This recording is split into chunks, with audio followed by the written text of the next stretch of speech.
Antes de conversar con la doctora Ginny Marmolejos, debo compartir con ustedes esta información. Emiten aviso de tormenta tropical para toda la República Dominicana ante la cercanía del potencial ciclón tropical 9 que ya se ubica al sureste de Puerto Rico en el Mar Caribe. Continúa con vientos máximos sostenidos de 75 kilómetros por hora y trayectoria hacia el oeste-noroeste de 37 kilómetros por hora. La proyección actual a las 2 de la tarde del Centro Nacional de Huracanes prevé un impacto entre Santo Domingo y San Pedro de Macorís este jueves a las 8 a.m. El campo de influencia sigue muy amplio y ya empiezan a llegar al este del país las primeras ráfagas moderadas asociadas al disturbio, mientras que se elevan a 24 las provincias bajo amenaza de fuertes lluvias y ráfagas de viento. 13 provincias en alerta amarilla y 11 provincias en alerta verde. Nuestros compañeros del Sol de la Tarde de seguro estarán dándole un seguimiento más estrecho con las autoridades del COE, del Centro de Operación de Emergencia, para saber qué ocurre en caso de que sea necesaria la evacuación de familias en las zonas de riesgo. Entre tanto, vamos a darle la bienvenida en este momento a la doctora Ginny Marmolejos, una dominicana residente en Filadelfia, que ejerce como neumóloga intensivista en Temple University en Filadelfia. A ella nosotros le vamos a preguntar, una doctora jovencísima, doctora, ¿y cómo usted tiene vida con todo esto? Porque mira, ella hasta se ríe. Bueno, gracias por la invitación. Realmente los últimos meses ha sido un gran reto en cantidad de trabajo y emocional con lo que estamos viviendo. Hablemos de intubación o intubación para que digamos la palabra correcta. Es intubación. Intubación. ¿Qué es la intubación, doctora? La intubación es el proceso mediante el cual, a través de un tubo endotraqueal, básicamente es un tubo que se pone en la vía aérea del paciente, se conecta a un ventilador para poder dar respiración mecánica de forma artificial, cuando la persona no es capaz de sostener su respiración voluntariamente. ¿Cómo esa técnica, perdón, doctora? ¿Es un tubo largo, corto, es un tubo estándar o se clasifica de acuerdo al paciente? Hay varios tipos de tubos estandarizados. El tamaño y el grosor va a depender del tipo de paciente. Hay estándares para mujeres y para hombres, y dependiendo de la vía aérea, cuán difícil sea, va a ser el grosor del tubo endotraqueal. Este tubo entra por la boca. Por la boca, generalmente. Hay vías aéreas que son críticas y el anestesiólogo o el intensivista no puede poner el tubo por la boca y emergentemente se pone por la nariz o por la tráquea a través de la piel. Ok, doctora, entonces, ¿cómo cuando se intuba y se toma la decisión de intubar un paciente, ese paciente entra en coma inducido? Más que un coma inducido, la práctica años atrás era de sedar casi generalmente al paciente. Ahora tratamos de evitar eso. Se trata de dar la menor sedación posible. Generalmente no se llega a cumplir ese deseo y el paciente se seda, incluso puede llegar a paralizarse químicamente para poder proveer la oxigenación que uno quiere. ¿Qué hace que se tome la determinación de intubar un paciente? En el caso de COVID particularmente, doctora. En el caso del coronavirus, el problema a nivel pulmonar es la hipoxia, la incapacidad de oxigenar. El oxígeno baja significativamente a niveles que ponen en riesgo la vida del paciente.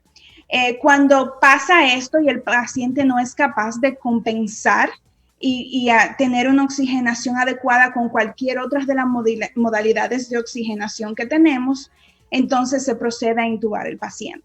¿Cualquiera puede hacerlo, doctora? ¿Cualquier médico? Cualquier médico no está capacitado para intubar a un paciente.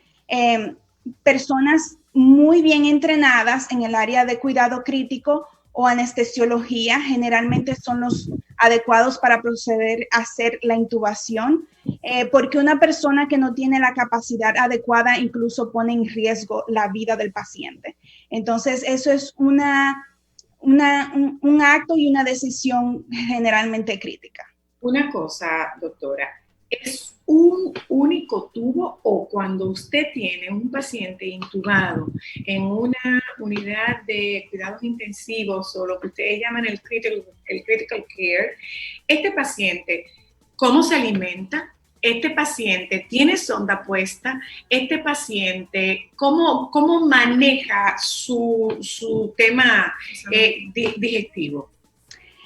Sus deposiciones, ¿cómo las maneja, doctora? Cada paciente va a ser intervenido de manera individual y tiene que ver mucho con la prolongación en que uno percibe que el tubo va a estar puesto, que el paciente va a estar mecánicamente ventilado.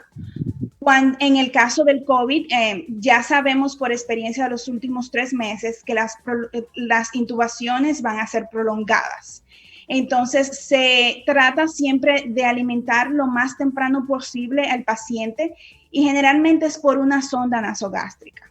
Es un tubo bastante fino que pasa por la nariz y llega hacia el estómago y se le da nutrición líquida. En cuanto a las heces fecales y la orina, realmente también hay alternativas, se pone sonda. En la unidad de cuidado intensivo, al principio es muy importante tener la sonda puesta porque es una forma de nosotros saber la evolución del paciente. Y también hay tubos rectales. ¿Este paciente está boca arriba o está boca abajo? Porque se ha hablado mucho de, ¿cómo se llama la posición? La pronación es básicamente poner el paciente acostado en su estómago. Depende de la severidad del fallo respiratorio. Ya esta evidencia es bastante conocida y bastante vieja, pero poco utilizada, que la pronación favorece la evolución hacia el lado positivo del fallo respiratorio. Los pacientes que pronamos son los pacientes que están más severos en su estado clínico y generalmente uno trata de pronar el tiempo más posible en 24 horas. Generalmente uno quiere pronar el paciente por 16 a 20 horas por día. O sea que el cuadro de un paciente intubado por coronavirus no es un cuadro halagador, es un cuadro dramático. Usted estará acostumbrada a manejarlo, pero es un cuadro dramático, doctora. Es un cuadro muy dramático que las personas que no están familiarizadas con él, la reacción que tienen cuando ven lo que pasa en una unidad de cuidado intensivo, entonces realiza que haciendo las cosas bien y evitando tener la infección, se dan cuenta de todo lo que se evitaría. Es generalmente con el coronavirus, la hospitalización en el ICU es bastante larga, más que con otro tipo de infección que hayamos visto. Es bastante dramático. ¿Cuál es el proceso para desintubar? ¿Es igual, doctora, o es más sencillo? En el caso del coronavirus nos hemos dado cuenta que la extubación es un reto, aparte de que ya sabemos que las personas que terminan en ventilación mecánica intubadas, sus probabilidades de supervivencia son menos del 50%. Cada día uno hace un ensayo a ver si el paciente es capaz de respirar por sí solo y de ver si respirando por sí solo es capaz de oxigenar por sí solo. Y cada día que pasa bajo el ventilador, esa posibilidad disminuye porque el paciente se pone más débil, aparecen más desnutrición y hay más posibilidades de tener infecciones agregadas aparte de la infección del coronavirus. Yo le quiero hacer una pregunta porque usted acaba de mencionar. Doctora, en nuestra pregunta final, una conversación súper interesante con usted.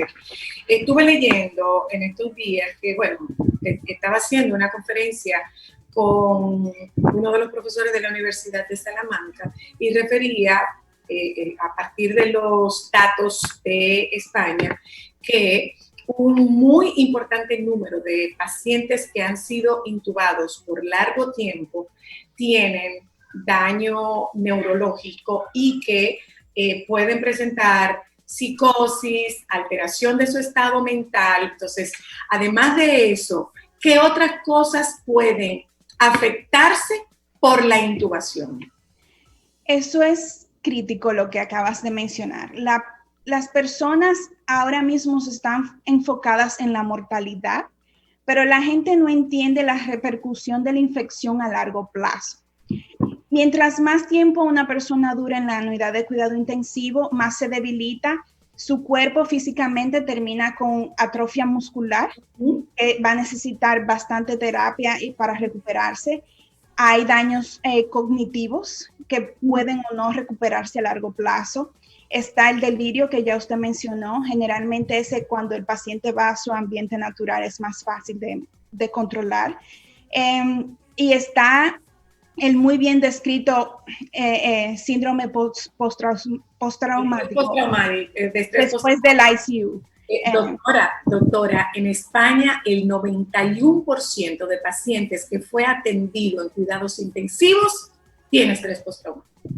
Es que las condiciones que tenemos en el ICU ahora con la pandemia es 3 o 4 veces peor que una condición en el ICU en enero, por ejemplo, porque tenemos 3 y 4 pacientes en una misma habitación compartiendo cuidado crítico con otros pacientes, experimentando lo que le pasa a su vecino, viendo pacientes fallecer al lado de ellos. Tenemos pacientes con sus familias adentro de ellos. Entonces es una situación bastante particular lo que se está viviendo. Finalmente, doctora, su recomendación. Quedarse en la casa si pueden, mantener la distancia y usar sus mascarillas. El objetivo es prevenir. Después que usted está en el ICU es bastante tarde. Nosotros lo que queremos es que el paciente no llegue al ICU y la forma es haciendo lo que las sociedades con evidencia médica recomiendan y eso es muy importante. Distancia, mascarilla y lavado de manos. Exactamente. Muchísimas gracias. Qué doctora tan chula. Muchas gracias, doctora. Gracias por haber compartido con nosotras. Ojalá que usted tenga tiempo en algún momento para ponerse en contacto con lo importante que es reírse para que pueda distender toda la atención que de seguro tiene que estar viviendo en una unidad de cuidados intensivos con este tipo de pacientes. Gracias, doctora. Bye, bye. Gracias a la doctora Ginny Marmolejos, gracias a Yolanda Mañana, a Francisco Sánchez y a ustedes que nos han acompañado en la tarde de hoy. ¿Cuál es la trayectoria de Isaías? De seguro, eso es algo que manejan nuestros compañeros del Sol de la Tarde. Quédense con ellos, por favor. Hasta mañana.